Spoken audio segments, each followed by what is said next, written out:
आज हम लोग अध्ययन करने वाले हैं जो पिछला हम लोगों ने अध्ययन किया था कि कैसे रिप्रोडक्शन होता है एल्गी में। आज हम बात करेंगे कैसे एसेक्सुअल रिप्रोडक्शन होता है। आप लोग ये जान गए हैं कि जो रिप्रोडक्शन है एल्गी का वो 3 प्रकार से हो सकता है, वेजिटेटिव, एसेक्सुअल और तीसरा कौन सा हो सकता है, सेक्सुअल सेक्सुअल। मोड। जी। और वेजिटेटिव मोड्स किस प्रकार से हो सकते हैं ये भी आपको बताया जा चुका है। आज हम पढ़ेंगे दूसरा टॉपिक, एसेक्सुअल रिप्रोडक्शन। ठीक। एसेक्सुअल रिप्रोडक्शन में लिखते जाइए हमारे साथ साथ आप सब। Asexual reproduction is a mode of reproduction by which offspring arise from a single organism and inherit the genes of that parent only. It is reproduction which almost never involve ploidy or reduction. क्या कहना चाहते हैं इसका मतलब? इसका मतलब ये है कि यहाँ पर, यहाँ देखिए ध्यान से, इस लाइन में यह कहा जा रहा है कि इसमें किसी भी प्रकार का जेनिक रिकॉम्बिनेशन इन्वॉल्व नहीं होगा। Recombination not involve.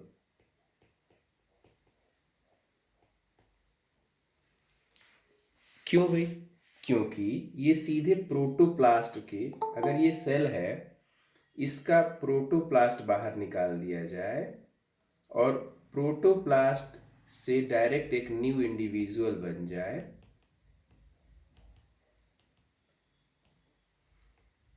तो ये एग्जैक्ट अपने पेरेंट की तरह होगा और नया कोई जेनिक कॉम्बिनेशन नहीं होगा। इसीलिए इसे कहते हैं एसेक्सुअल, जहाँ पर सेक्सुअल पार्ट्स इन्वॉल्व ना हो, जैसे कि गैमीट्स, मेल या फीमेल जो गैमीट्स हैं वो फ्यूज ना करें, मेल और फीमेल गैमीट्स फ्यूज ना करें। फ्यूज करके क्या बनाते हैं, जाइगोट। ऐसा यहाँ पे नहीं हो तो हम कहेंगे एसेक्सुअल रिप्रोडक्शन हो रहा है। The offspring will be exact genetic copies of the parent. समझ में आई बात? Except in the specific case of automixis. देखते हैं अगला।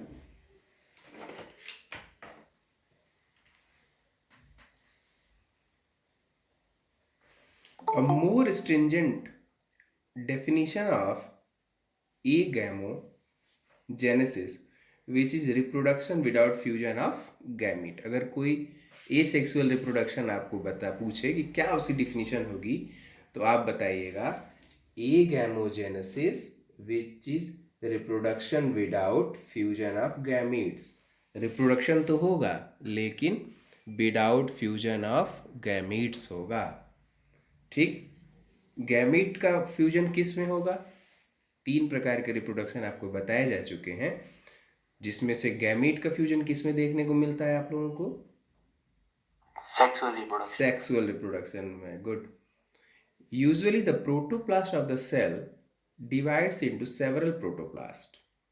देखिए एक होता क्या है, अगर नॉर्मल ये कोई सेल है, इसके अंदर ये प्रोटोप्लास्ट फील कर दिया गया है, यहाँ ध्यान से देखिए फिगर पे। अब कुछ समय बाद ये जो वॉल है आपकी ये डिसॉल्व हो जाएगी और ये यहाँ से प्रोटोप्लास्ट आउट हो जाएगा। इस बाहर जाने के पहले इस पे एक पतली लेयर सेल मेम्ब्रेन की चढ़ा दी जाएगी। ठीक। और ये नया प्लांट में डेवलप हो जाएगा, न्यू प्लांट बॉडी बना लेगा, which is exactly similar copy of the parent. ठीक है, exactly similar copy of the parent cell. Asexual reproduction is the primary form of reproduction for single-celled organism such as the archibacteria, eubacteria and protist। जो भी unicellular forms होते हैं generally asexually ही reproduce करते हैं। Many plants and fungi reproduce asexually as well. Asexual reproduction takes place by a variety of spores formed in different algae they include. अब देखिए कितने प्रकार के हो सकते हैं, यहाँ पे मैं आपको बताऊं। जो एसेक्सुअल रिप्रोडक्शन है, यहाँ लिख देते हैं,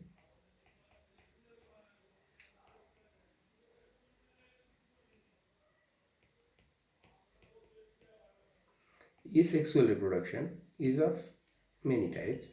सबसे पहले बाय जूस्पोर्स। जूस्पोर्स, आइए देखते हैं जूस्पोर के बारे में। जो पहला है जूस्पोर।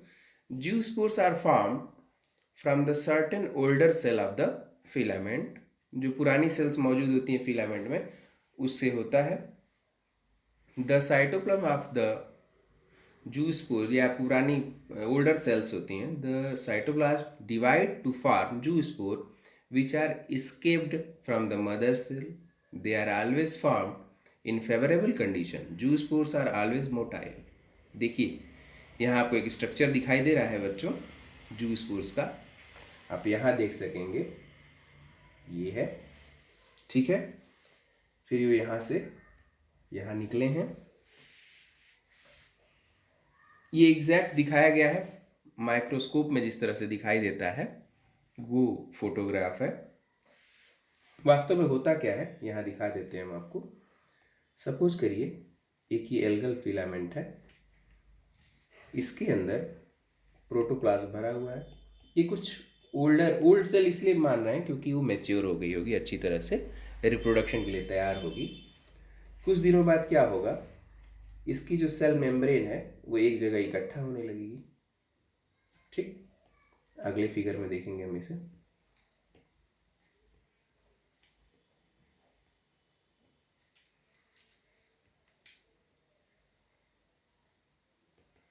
ये सेल मेम्ब्रेन इकट्ठा होगी, फिर क्या होगा, फिर इसकी सेल मेम्ब्रेन जब ये इकट्ठा हो गई, फिर ये न्यूक्लियस अंदर का डिवाइड कर गया और इस तरह के दो भाग बना लिए।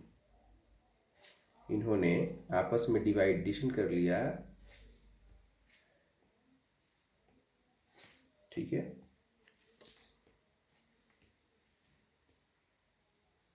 ये डिवाइड कर लिए, ये दो न्यूक्लियस बना लिए। अब हर न्यूक्लियस अपने अपने पास एक छोटा छोटा सेल बना लिया। दोनों सेल कुछ दिनों के बाद से बाहर निकल जाएंगे। अब मोटाइल होंगे, ध्यान दीजिएगा, जूस्पोर्स आर ऑलवेज मोटाइल। यही फर्क है अप्लानोस्पोर और जूस्पोर में। हम आगे अप्लानोस्पोर जब बताएंगे तो बताएंगे दे आर मोटाइल। मोटाइल का मतलब उनके पास फ्लैजिला है, दे कैन स्विम। ठीक है, सुनाई दे रहा है सबको? Yes sir, yes sir, yes sir. Zoospore can swim, वो आपस में तैर सकते हैं। ठीक है, आइए देखते हैं जूस्पोर के बारे में। Always in favourable condition, the zoospores are always motile. ये उसका फिगर है बच्चों।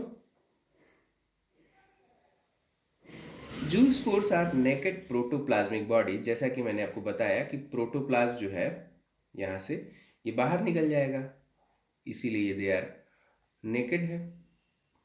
Naked protoplasmic bodies which move by means of flagella और सीलिया। फ्लैजिला भी कई प्रकार के हो सकते हैं, कोई बाई फ्लैजिलेट हो सकता है, कोई टेट्रा फ्लैजिलेट हो सकता है, किसी में कंपाउंड जूस्पोर्स पाए जाते हैं। जूस्पोर जनरली देखने को मिलता है ओडोगोनियल्स ऑर्डर, ओडोगोनियम में, वाउचेरिएसी फैमिली जिसमें वाउचेरिया आता है। इसका एग्जाम्पल नोट कर लीजिएगा। आप लोग स्क्रीनशॉट ले रहे हैं? Yes sir, yes sir. चलिए ठीक है, बाकी ये यूट्यूब पे भी अपलोड कर दिया जाएगा। अब बाय अप्लानोस्पोर, वास्तव में अप्लानोस्पोर और जूस्पोर में फर्क बस इतना है कि अप्लानोस्पोर नॉन मोटाइल होते हैं। जूस्पोर्स का अगर फ्लैजिला हटा दिया जाए तो वो किस में बदल जाएंगे, अप्लानोस्पोर में बदल जाएंगे। देखिए क्या लिखा हुआ है, when motile phase of zoospore is eliminated the bodies are called अप्लानोस्पोर। अक्सर एग्जामिनर आपसे जब भी प्रैक्टिकल होगा, एग्जामिनर आपसे पूछेंगे कि what is the main difference between zoospores and aplanospore, तब बच्चों आप बताएंगे कि sir zoospores are motile while aplanospores are non-motile because they do not possess any flagellar structure. ठीक है, अब आप लोग हमारे साथ बोलेंगे जूस्पोर और अप्लानोस्पोर में क्या अंतर है। सभी लोग माइक ऑन करिए।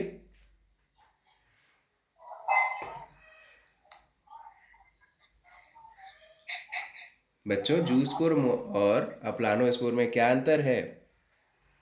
सर जूस पोर मोटाइल है और ये नॉन मोटाइल है। अप्लानोस्पोर नॉन मोटाइल है, नॉन ठीक, मोटाइल एंड नॉन, नॉन मतलब फ्लैजिला नहीं है सच में। जी, फ्लैजिला होने की वजह से जो जूस्पोर है वो मोटाइल कहा जाता है। ठीक है, समझ में आ रही ओके बात। सर। ठीक है, आगे लिखिए। when motile phase of zoospores is eliminated the bodies are called as aplanospore.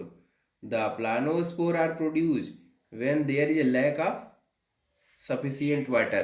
जबकि जूस्पोर कब बना था, फेवरेबल कंडीशन में बना था, और यहाँ क्या है, लैक है, स्कार्सिटी है, कमी है। समझ में आ रही बात, यहाँ पर क्या है, कमी है, जबकि यस सर। ठीक है, these are covered by a thin wall but do not possess flagella like zoospore. Aplanospore कैसे, एक पतली वाल से ढका रहता है, जबकि जूस्पोर भी एक पतली वाल से ही ढका रहता है। मेन डिफरेंस सिर्फ और सिर्फ उसके कंटेंट में होता है कि क्या उसमें फ्लैजिला पाया गया है या नहीं पाया गया है। They also germinate directly to give rise the new plant.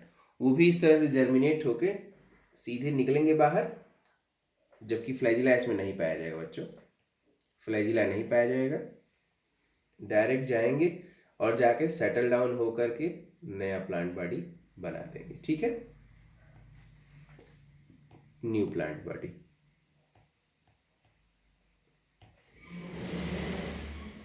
आगे देखिए, कुछ अप्लानोस्पोर के स्ट्रक्चर आपको दिखाई दे रहे हैं। ये माइक्रोस्कोप से लिए गए फोटोग्राफ्स हैं। आइए देखते हैं हिप्नोस्पोर। अब ध्यान दीजिएगा, अगर अप्लानोस्पोर और जूस्पोर में अंतर पूछा जाए तो जरा हमें बताइए, कोई बताएगा अप्लानोस्पोर जूस्पोर में क्या अंतर है। सर जूस्पोर मोटाइल है एंड एप्लानोस्पोर नॉन मोटाइल है। ठीक है, जूस्पोर और अप्लानोस्पोर बोथ थिन वॉल्ड है, पतली सेल से पतली सेल वाल है, इसमें पतली सेल वाल है। जूस्पोर और अप्लानोस्पोर मैंने बताया कि बोथ आर थिन वॉल्ड, पतली सेल वॉल के बने होते हैं। अगर वही अप्लानोस्पोर जो कि नॉन इनमोटाइल है, उसके ऊपर एक मोटी सेल वॉल बना दी जाए, देखिए अभी हमने आपको बताया कि जूस्पोर्स आर नॉन मोटाइल, बताया ना आप लोगों को। अब और ये थिन वॉल्ड होते हैं, अगर इसी अप्लानोस्पोर में थिक वॉल्ड कर दे, इसकी जो वॉल है थोड़ी मोटी कर दी जाए, तो इसका नाम बदल जाता है और वो ये हो जाता है हिप्नोस्पोर। क्या हो जाएगा बच्चों, हिप्नोस्पोर। गुड, साक्षी स्टॉप प्रेजेंटिंग योरसेल्फ।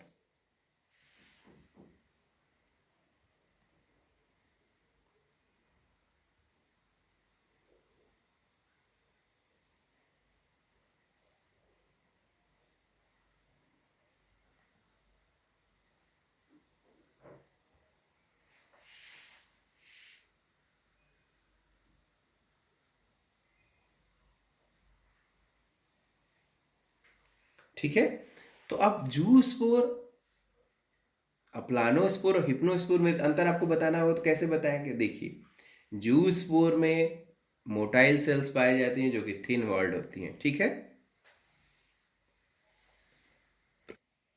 जूस्पोर्स में थिन वॉल्ड और मोटाइल सेल वॉल पाई जाती है, मोटाइल सेल्स पाई जाती है। अप्लानोस्पोर में थिन वॉल्ड ही पाया जाएगा, लेकिन जो सेल्स है वो नॉन मोटाइल हो जाएंगी। जबकि हिप्नोस्पोर्स में क्या होगा, थिक वॉल्ड सेल वॉल जो है क्या है, थिक है, मोटी है, और नॉन मोटाइल है। ये बेसिक फर्क है हिप्नोस्पोर में। सबको समझ में आ गया हिप्नोस्पोर, अप्लानोस्पोर और जूस्पोर में अंतर। Yes sir. Yes sir. लिखिए इसके बारे में। इसके बारे में लिखिए। Actually they are very thick walled aplanospore and develop only in adverse condition. Point 1 बच्चों, जूस्पोर किस में बनेगा? जूस्पोर कब बन रहा था? Zoospores are form in favourable condition में, ओके। जबकि अप्लानोस्पोर कब बनते हैं? अनफेवरेबल कंडीशन में। और हिप्नोस्पोर भी कब बनते हैं? अनफेवरेबल कंडीशन में, ठीक है। Okay, sir. In comparatively drier situation, जब ज्यादा सूखा पड़ जाए, the content of mother cell rounded off and secrete a thick wall around them to tide over the unfavourable condition. Thick walled structure called resting spores और hypnospore. देखिए हिप्नोस्पोर के structure देखिए, इनकी मोटाई देखिए, यहाँ पे देखिए, ये वॉल जो है यहाँ पे आपको नजर आ रहा है बच्चों? Yes, sir. हाँ, Yes, sir. ये थिक वॉल्ड है। थिक वॉल्ड रेस्टिंग स्पोर्स भी कहते हैं, जो आराम करें। और कब तक रेस्ट करेंगे? जब तक कि फेवरेबल कंडीशन ना आ जाए। Thick walled resting spores. आइए आगे पढ़ते हैं। Sometime the entire cell as such become thick walled to form an echinate. They are usually produced at the approach of dry or hot weather. On the approach of favorable condition, they germinate directly to produce a new plant or form zoospores. Example note करिए, पेडियास्ट्रम and Vaucheria. Sir एकाइनेट क्या है? एकाइनेट बता रहे हैं बेटा। Pamela stage के बारे में पढ़िए। The approach of dryness as when the plant are left on the moist bank by receding water of the pond, the cell of many algae continue to divide by their content are not liberated. सोचिए क्या कह रहा है। The approach of the dryness, जैसे जैसे सूखा पड़ता चला जाएगा, as when the plants are left on the moist bank by receding water of plant, the cells of many algae continue to divide by their content are not liberated. The mother wall become gelatinous, gelatin बना लेती है, thus forming a mass of colony around its cell which lie embedded in a jelly like substance formed from the cell walls. ये Pamela stage की है बच्चों।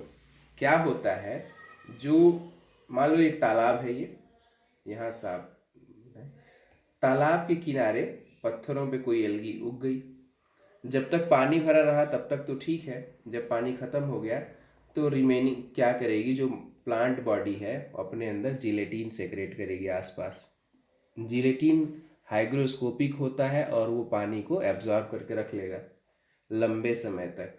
अब इसके बाद इसकी जो सेल्स हैं वो आपस में डिवाइड करके बहुत सारी सेल बना देगी, और म्यूसिलिजिनस कॉलोनी के अंदर जब ये पाया जाने लगेगा तो इसको कहेंगे पामेला स्टेज, ठीक है।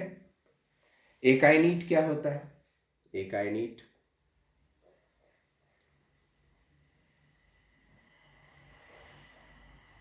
ये देखिए, akinete are also the resting structures.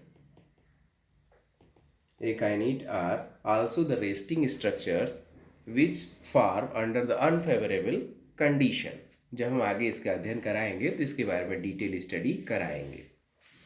Yes sir. ठीक है। अब आपने हम लोगों ने पढ़ा, क्या क्या पढ़ लिया? हम लोगों ने 3 चीजें पढ़ ली, जूस्पोर, अप्लानोस्पोर और हिप्नोस्पोर के बारे में। अब आइए बात करते हैं ऑटोस्पोर के बारे में।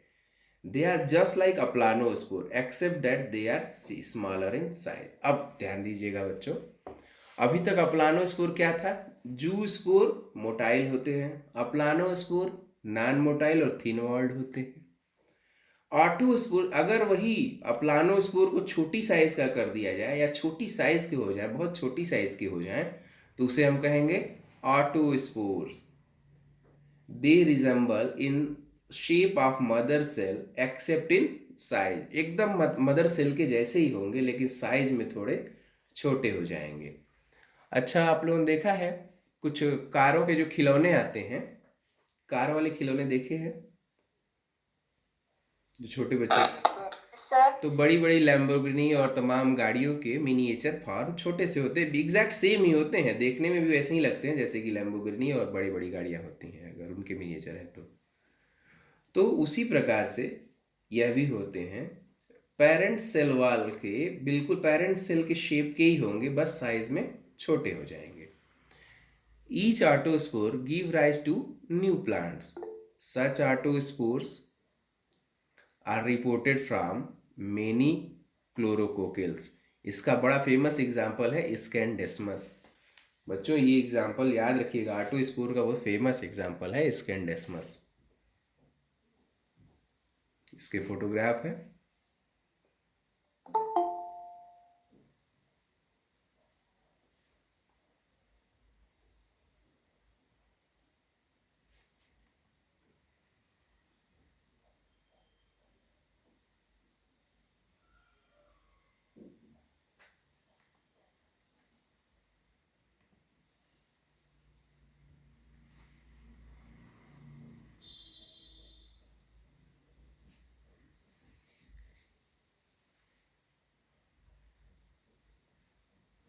आइए अब पढ़ते हैं इंडोस्पोर के बारे में।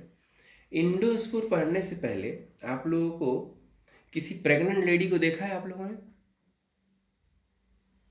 yes, sir. जब कोई लेडी प्रेग्नेंट होती है तो उनका जो स्टमक एरिया होता है क्या होता है, स्वेल कर जाता है, ठीक है। इंडोस्पोर का मतलब यही होता है किसी सेल के अंदर बहुत सारे स्पोर भर जाएं तो वो सेल जो होती है स्वेल, जैसे अगर ये नॉर्मल सेल है, यहाँ ध्यान दीजिए, अगर ये नॉर्मल सेल है तो अगर इसमें स्पोर भर जाएंगे तो इस तरह का स्ट्रक्चर हो जाएगा, ठीक है। देखिए क्या लिखा हुआ है, in many blue green algae and bacillariophyceae the endospore are found within the cell. बच्चों क्या लिखा है, within the cell. The endospore forming cell behave as a sporangium. अब इस सेल को क्या कहेंगे, sporangium. Endospore forming cell behave as sporangium. On the approach of favorable condition, each endospore develop in a new individual। कुछ दिनों के बाद क्या होगा, ये सेल वॉल ब्रेक करेगी, ये सेल्स बाहर निकल जाएंगे और डेवलप करेंगे क्या, न्यू प्लांट बॉडी, ठीक। इंडोस्पोर का स्ट्रक्चर यहाँ आपको दिखाई देगा बच्चों, दिखाई दे रहा है। ये सेल, ये नॉर्मल सेल्स है, यहाँ देखिए इसकी साइज बढ़ गई, इसके अंदर 3 इंडोस्पोर्स हैं, हर इंडोस्पोर बाहर निकलेगा और न्यू प्लांट बॉडी को डेवलप कर देगा।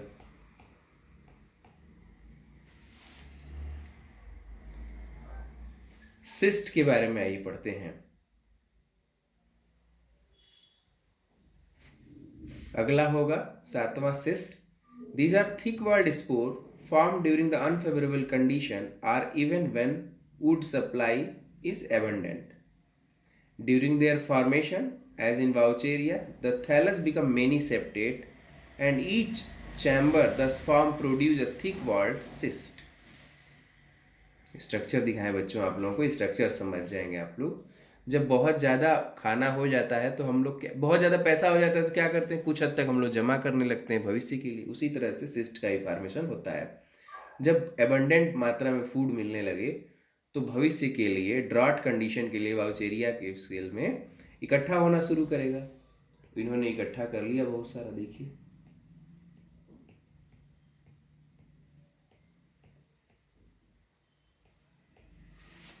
और अपने ऊपर क्या किया, एक थिक वॉल्ड सेल डेवलप कर ली, थिक वॉल्ड सेल डेवलप कर ली, जिसे हम लोग कहते हैं सिस्ट, ठीक। Sometimes the cyst may be formed in rhizoids as in Botrydium। यहाँ पे मेनी भी नहीं होना चाहिए बच्चों, ये मे भी होगा। may be formed in rhizoid as in Botrydium when they are called rhizocyst. अब कभी कभी इसे नॉर्मल सेल की बजाय कहाँ बनेंगे? राइजोइड्स में। राइजोइड जानते हो बच्चों क्या होता है? किसी सबस्ट्रेटम को पकड़ने के लिए, जैसे मान लो किसी पत्थर को ग्रो कर रहा है तो उससे चिपकने के लिए बाल जैसी संरचना, हेयर लाइक स्ट्रक्चर बहुत सारी डेवलप होती हैं, इसको कहेंगे राइजोइड्स। राइजोइड्स अक्सर आपको सुनने को मिलेगा जब आप ब्रायोफाइटा और टेरिडोफाइटा पढ़ेंगे, तो उसमें आपको राइजोइड्स शब्द का सुनने को मिलेगा। तो ये राइजोइड क्या है? अटैचमेंट है। जैसे बड़े बड़े पेड़ पौधों में आपको देखने को मिलती है रूट्स, उसी तरह से राइजोइड्स छोटे पौधों में देखने को मिलती है। ठीक है। अब राइजोइड्स पे अगर सिस्ट बन रहा है, राइजोइड अगर फूड को इकट्ठा कर रही है और गोल गोल स्ट्रक्चर बना दे रही है, जैसा कि देखने को मिलता है आपको बॉट्रीडियम में, तो उसे कहेंगे राइजोसिस्ट।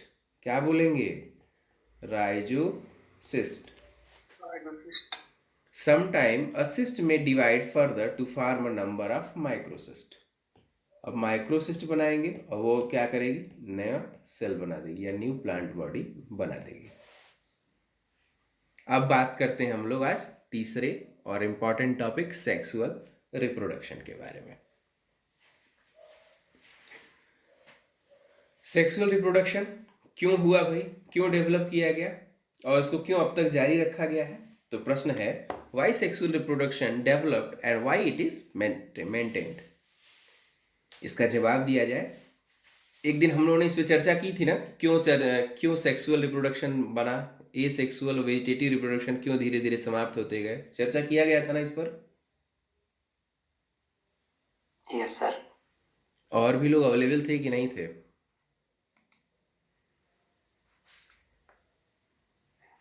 अंकित शर्मा, हर्षित विश्वकर्मा, आप लोग उस दिन अवेलेबल थे जिस दिन हम लोगों ने इस पर चर्चा की थी?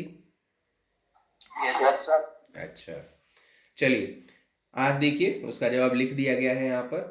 द फर्स्ट फॉसिलाइज्ड का मतलब जीवाश्म, the first fossilised evidence of sexual reproduction in eukaryotes is from the Stenian period about 1 to 1.2 billion years ago. जो पहला फॉसिल मिला था सेक्सुअल रिप्रोडक्शन का, वो 1 से 1.2 बिलियन ईयर्स एगो पहले का है।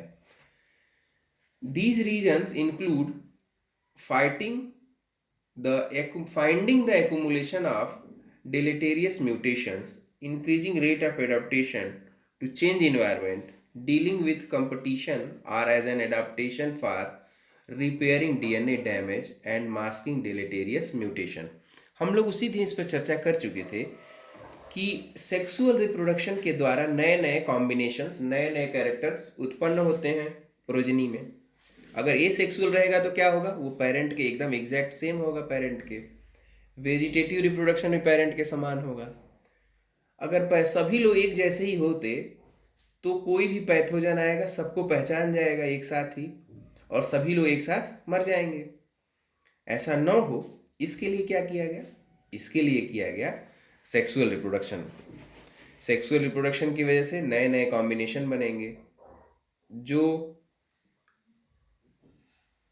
डिसेंडेंट है या प्रोजनी है वो अपने फादर से या पेरेंट से बिल्कुल अलग हो सकता है कुछ हद तक, जिसकी वजह से उसके जेनिक कैरेक्टर्स बदल जाएंगे। जेनिक कैरेक्टर बदलने की वजह से अब अलग अलग इन्वायरमेंट में टॉलरेट करने की क्षमता भी उनकी बढ़ जाएगी। इसीलिए सेक्सुअल रिप्रोडक्शन को लाया गया। अच्छा, अब इसका कारण देखिए, वाई दीज, जबकि these idea about why sexual reproduction has been mentioned या maintained are generally supported, the ultimate size of population determines if sexual reproduction is entirely beneficial. Larger population appear to respond more quickly to benefits obtained through sexual reproduction than smaller population size. A basic advantage for sexual reproduction in slowly reproducing complex organisms exhibiting characteristics that depend on the specific environment that the given species inhabit and the particular survival strategy that they employ. It is greatly advanced method of reproduction. कैसे? कैसे advance method है? देखिए, क्या क्या condition होगी तो लोग sexual reproduction करेंगे। लोगों का मतलब, आप लोग कहीं और ना जाएं, अब हम एलगी के बारे में चर्चा कर रहे हैं। Condition for sexual reproduction is, first, the sexual reproduction takes place after the considerable accumulation of food material and climax of vegetatively active activity is over। बहुत ज़्यादा थक जाएं काम करके, वेजिटेटिव एक्टिविटी बहुत ज़्यादा कर लें तो उसके बाद आराम करते हैं, और बहुत खाना वगैरह अवेलेबल रहे तब सेक्सुअल रिप्रोडक्शन होगा। B, the bright light is the major factor for the production of the gametes. ज़्यादा तेज रोशनी में रहते हैं, ब्राइट लाइट जब ज़्यादा रहेगी तो गैमीट का प्रोडक्शन होगा। सुटेबल पीएच भी होना चाहिए, ठीक है। The optimum temperature is necessary.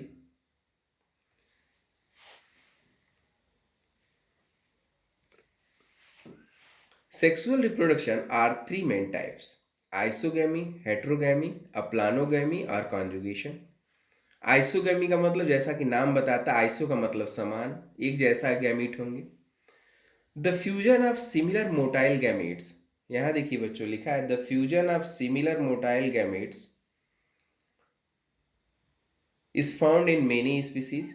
Usually the gametes taking part in fusion come from two different individuals or filaments.